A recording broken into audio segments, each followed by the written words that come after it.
আসসালামু আলাইকুম। পিএসপি ধারাবাহিক বাংলা টিউটোরিয়ালে সবাইকে স্বাগতম। আজকে আমি আলোচনা করব পিএসপির অ্যারে অপারেটর সম্পর্কে। তো পিএসপি অ্যারে অপারেটর খুবই গুরুত্বপূর্ণ একটি বিষয়। আমরা যখন বড় বড় প্রজেক্ট করতে যাব তখন এমন কিছু অপশন আছে যে আমাদের অ্যারে অপারেটর ব্যবহার করতে হবে। অ্যারে অপারেটরটা মূলত কি কাজে লাগে? মনে করেন যে আপনি অনেকগুলো ভ্যালু একসাথে এডিশন বা সাবট্রাকশন করবেন, তখন দেখা যায় এটা আমরা যখন আমরা 5টা ভ্যালুকে এডিশন করতে চাই তখন আলাদা আলাদা ভ্যালু নিয়ে আমাদের এডিশন করতে হয়। তখন কি হয়, আমাদের মেমোরিতে আলাদা আলাদা 5টি জায়গা খরচ হয়ে যায়, অর্থাৎ আমরা সেভ করতে পারি না 5টি জায়গা, তখন মেমোরি অনেক খরচ হয়। আমরা যদি এর মাধ্যমে কাজটা করি তাহলে আমরা একটা ভ্যালুর মধ্যে কাজটা করে নিতে পারি। এক্সাম্পল স্বরূপ আমি দেখাচ্ছি, আপনারা আশা করি মনোযোগ সহকারে দেখবেন। তো অ্যারে অপারেটরটাকে আমি সিঙ্গেল কমেন্টের মধ্যে রেখে দিলাম, এটা আমাদের আজকে টাইটেল। তো এখানে আমি পিএসপি সিনট্যাক্সটা নিলাম, পিএসপি, তারপর পিএসপি সিনট্যাক্সটা আমি এখানে শেষ করে দিলাম। এখন আমি একটি ভেরিয়েবল নিলাম, মনে করেন এর যে সিনট্যাক্সটা আমি এখানে দেখাচ্ছি ARRAY অ্যারে, তারপর হচ্ছে ফার্স্ট ব্র্যাকেট, তারপর সেমিকোলন। এখানে মূলত এটা হচ্ছে আপনার পিএসপি এর সিনট্যাক্স। এখন আমি যদি এই ফার্স্ট ব্র্যাকেটের মধ্যে আপনার কিছু ভ্যালু নেই, 10, 12, 15, 20, আমি এখানে 4টা ভ্যালু নিলাম। তো পিএসপিতে মূলত ভ্যালুগুলোকে আপনার ইন্ডেক্স করা হচ্ছে, প্রথমটাকে 0, তারপর 1, তারপর 2, তারপর 3, অর্থাৎ 0 থেকে আপনার গণনা শুরু হয়। এখন যদি আপনি এই 5টাকে আপনার এডিশন করতে চান, এর মাধ্যমে খুব সহজে করা যাবে। কিভাবে করা যাবে? আমি যদি এটাকে একটা ভেরিয়েবলের মধ্যে ঢুকিয়ে দেই, ভেরিয়েবল x1, ভেরিয়েবল x1 এর মধ্যে আমি এটাকে ঢুকিয়ে দিলাম। এখন আমি যদি এখানে 10 এর মান বের করতে চাই, 10 কে যদি আমি আউটপুট অ্যাক্সেস করতে চাই, এখন আমি এটা কিভাবে করতে হবে? আমি যদি এখানে ইকো করি, ইসিএসইউ ইকো ভেরিয়েবল x1, এখানে ইন্ডেক্স করা মূলত থার্ড ব্র্যাকেট দিয়ে। আমি যদি এখানে 0 দিয়ে দেই, 0 দিয়ে এখানে সেমিকোলন শেষ করি, তাহলে দেখতে পাবেন ব্রাউজারে আপনার 0 লেখাতে এখানে 10 শো করছে। তাহলে আমি ব্রাউজারে যাই, ব্রাউজারে গিয়ে লোকালহোস্ট পিএসপিতে fib.php তে আমার এই ফাইলটা আছে, তাহলে এখানে 10 শো করাচ্ছে। তারপর যদি এখানে আমি 0, 1, 2, 3 বসিয়ে দিই, 3 বসিয়ে সেভ করি, তাহলে এখানে আমরা দেখতে পাবো কি 20, কারণ লাস্ট ভ্যালুটা হচ্ছে আমাদের 20। কিন্তু দেখেন 20 পরে কিন্তু আমাদের কোনো ভ্যালু নেই। কিন্তু আমি যদি এখানে 4 দিই, আপনাকে কোনো ভ্যালু পাবেন, মান পাবেন? অবশ্যই পাবেন না, একটা এরর দেখাবে। Notice undefined offset 4 in CA, মানে অন 6 নাম্বার লাইনে আপনার এখানে ভুল দেখাচ্ছে, কারণ আপনার তো আর ভ্যালু নেই। ওকে, এখন আমি যদি সবগুলোকে একসাথে যোগ করতে চাই তাহলে আমাকে কি করতে হবে? আমি আরেকটা ভ্যালু নেব, ভেরিয়েবল সাম, সাম মানে যোগ। সামের মধ্যে আমি সবগুলোকে কি করব? অ্যাড করব। কিভাবে অ্যাড করব? এখানে ভেরিয়েবল x1, তারপর হচ্ছে থার্ড ব্র্যাকেট 0 প্লাস প্লাস, এটা আমি কপি করে 4টা বসিয়ে দিলাম। একটা হলো, 2টা, 3টা, 4টা। প্রথমটা 0, তারপর হচ্ছে 1, তারপর হচ্ছে 2, তারপর হচ্ছে 3। এই প্লাসটা আমার দরকার নেই, তারপর আমি সেমিকোলন দিয়ে শেষ করলাম। এখন আমি ইকো করব। দেখেন আমি কিন্তু ভেরিয়েবল একটা নিয়েছি এখানে আপনার ভেরিয়েবল x1। এখন আমি এই ভেরিয়েবল x1 যে ইন্ডেক্সগুলো কল করলাম 0, 1, 2, 3, এই পুরোটাকে আপনাকে আমি সাম ভেরিয়েবলের মধ্যে রাখলাম। এখন আমি ইকো করব ভেরিয়েবল সামকে, ভেরিয়েবল সাম। এখন দেখবেন যে আমার কাজটা খুব সহজ হয়ে যাচ্ছে। এখন আমি রিলোড দিলাম, দেখবেন যে 57, অর্থাৎ 57 এসেছে আপনার যোগফল। 10, 10, 12, 22, 22, 15, 20, 57, ঠিক আছে। এভাবে হচ্ছে আপনার খুব সহজে এর মাধ্যমে এডিশন যোগ করা যায়। এখন আমি আরেকটি অ্যারে দেখাচ্ছি আপনাদের। এখানে তো আমরা 4টা ভ্যালু নিলাম, 4টে ইন্টিজার সংখ্যা। এখন যদি আমি এখানে আমি ইকো দিয়ে একটা ব্রেক দিয়ে দেই, সরি, একটা ব্রেক নিয়ে নিয়ে আমাদের সুবিধার জন্য ব্রেক নিয়ে নিলাম। তারপর এখানে আমি আরেকটি ভেরিয়েবল নিলাম x2। এখন যদি আমি আরেকটি অ্যারে নিলাম, এর মধ্যে আমি আপনার এখানে দিলাম একটা ইন্টিজার সংখ্যা দিলাম 10, তারপর আমি একটা স্ট্রিং রাখলাম Imran, তারপর আমি একটা ফ্লোট নাম্বার রাখলাম 10.5, ঠিক আছে। এখন এটা আমি কিভাবে করব? এটা তো এখানে এডিশন করা যাবে না, কেননা এখানে তো একটা স্ট্রিং আছে। তা আমি যদি এখানে মান বার করতে চাই তাহলে আমাকে কি করতে হবে, যে ইকু ভেরিয়েবল x2 থার্ড ব্র্যাকেট, তারপর এখানে যদি আমি 0 দেই, এখানে আমি আপনার সেমিকোলন দিয়ে শেষ করলাম, তাহলে এখানে দেখি কি আসছে। সিনট্যাক্স এরর, 9 নাম্বার লাইন হচ্ছে এরর। কিভাবে এরর, এখানে আছে x2, এখানে 0 ধরলো এটাকে, ঠিক আছে। এখন এটাকে এখানে ইকু ভেরিয়েবল x2 এরে 10 হচ্ছে আপনার 0 মধ্যে আছে, ঠিক আছে।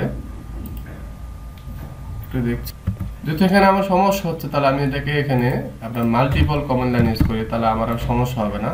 আমি এখানে মাল্টিপল কমান্ড লাইন শেষ করলাম, তাহলে এখন আমি দেখি আসলে কোনো সমস্যা হচ্ছে কিনা। সমস্যা হচ্ছে, এখানে আমি একটা সেমিকোলন দেই নাই। আমি আগে বলেছিলাম পিএইচপি খুব সেনসিটিভ, এখানে কেস সেনসিটিভ এমন ভাবে যে একটা সেমিকোলনের জন্য আপনার ফলাফলটা আউটপুটে আসবে না। তাহলে আমি এখানে সেভ দিলাম, এখানে 10 আসছে।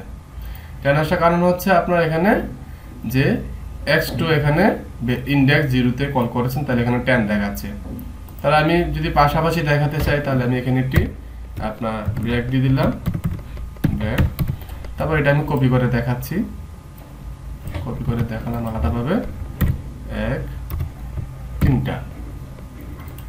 তাহলে এখানে হচ্ছে আপনার 1, এখানে হচ্ছে 2, কন্ট্রোল প্যাচ দিলাম। তারপরে এখানে আমরা আলাদা আলাদাভাবে কিগুলো মানগুলো দেখতে পাচ্ছি। এখন আমি দেখাবো আপনাদের নেস্টেড অ্যারে।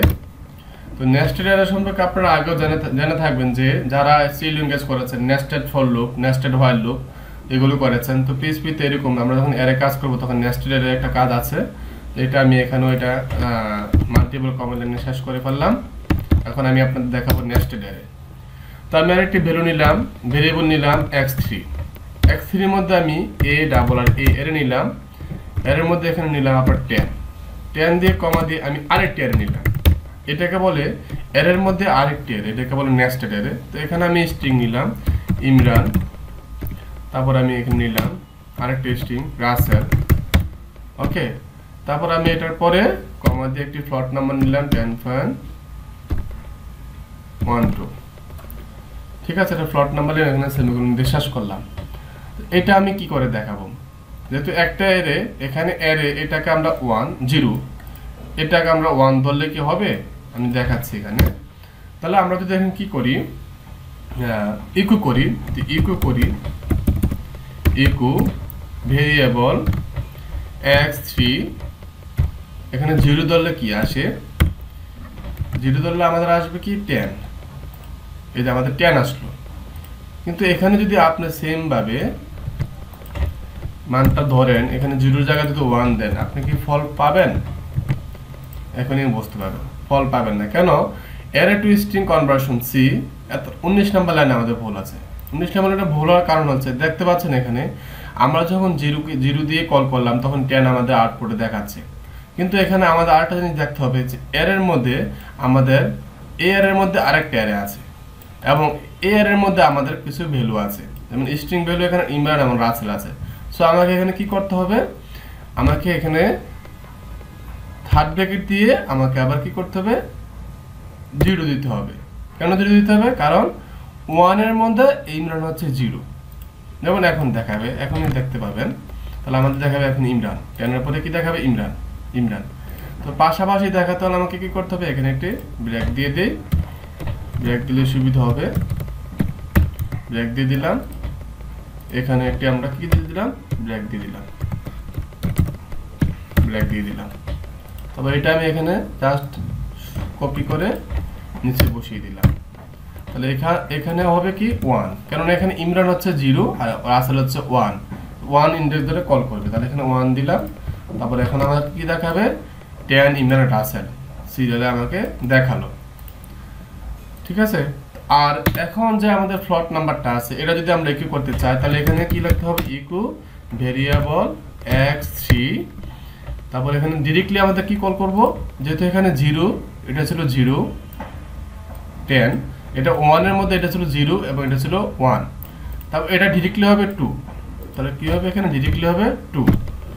2 দিয়ে আমরা কি করলাম সেমিকোলন শেষ করে ফেললাম। এখন আমরা কন্ট্রোল ব্যাস দিয়ে সেভ করলাম, দেখে এখানে কি দেখাবে 10.12। তাহলে আমাদের নেস্টেড অ্যারে সম্পর্কে বুঝতে পারলাম যে নেস্টেড অ্যারেটা কিভাবে কাজ করে। তো এটা আমি মাল্টিপল কমান্ড লাইন ইউজ করলাম। আমি আরেকটি অ্যারে দেখাবো। এখন আমি আরেকটি ভ্যালু নিলাম, ভেরিয়েবল x4। ভেরিয়েবল x4 এর মধ্যে আমি আগের মতো করে a ডাবল আর a y এর মধ্যে কতগুলো ভ্যালু নিলাম 10 12 টেস্টিং নিলাম ইমরান, তারপর আমি আরেকটা টেস্টিং নিলাম PSP। ওকে, সেমিকোলন দিয়ে শেষ করলাম। এখন PSP তে একটি ফাংশন আছে, তা হচ্ছে আপনার প্রিন্ট আর ফাংশনস। প্রিন্ট আর এটা সুবিধা হচ্ছে আপনার এটা ইউজ করলে আপনার যে ভেরিয়েবলটা নিয়েছেন ভেরিয়েবল x4 এর মধ্যে যে মানটা নিয়েছেন আপনি অ্যারে, এটাকে আপনার প্রিন্ট করে দেখাবে। যেহেতু এই ফাংশনটা আমরা ইউজ করব, এজন্য আমাকে কি করতে হবে, এখানে যে ভেরিয়েবল x4 নিয়েছেন সেটা আমরা ফার্স্ট ব্র্যাকেটের মধ্যে কল করব ভেরিয়েবল x4।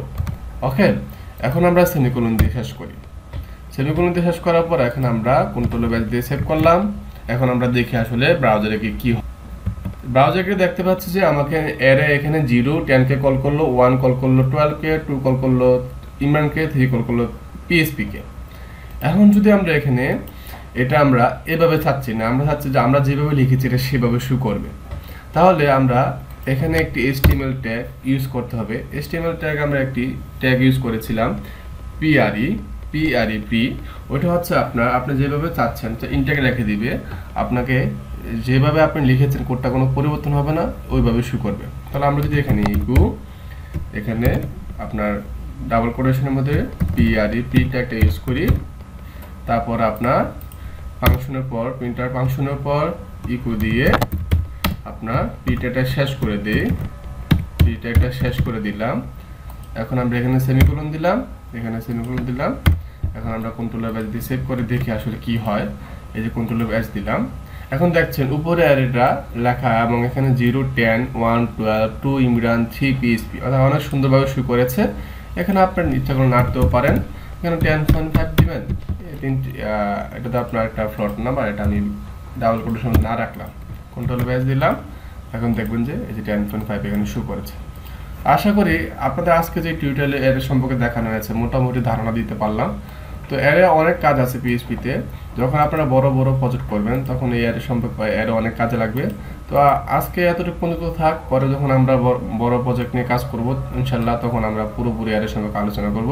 পরবর্তী টিউটোরিয়াল দেখার আমন্ত্রণ রইল। আশা করি ভালো থাকবেন। আসসালামু আলাইকুম।